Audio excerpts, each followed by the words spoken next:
A visitor complains.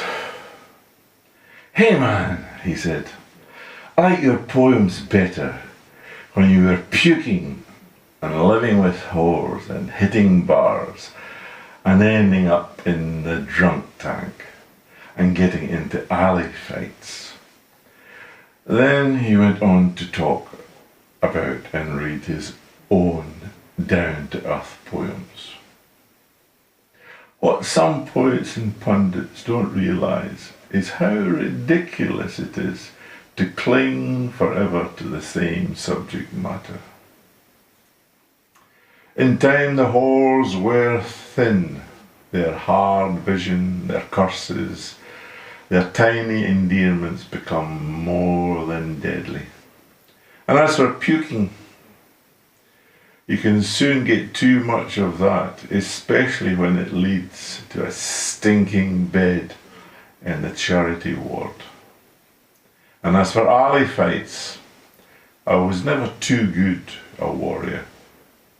I was only seeing if I had the courage, a touch of courage.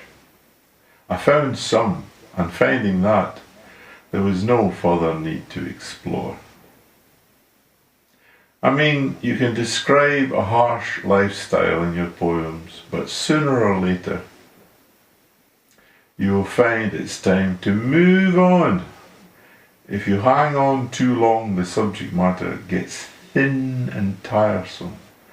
And yes, I still love my booze, but I can pass on the whores, the bars, and the drunk tanks without feeling that I've sold my goddamn soul down the bloody dung-filled river.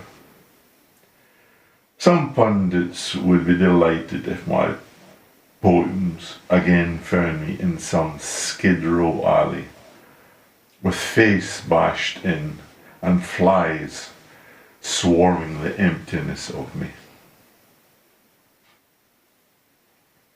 Some pundits need Van Gogh madness and Mozart suffering to feed on, or Dostoevsky with his back to the firing wall.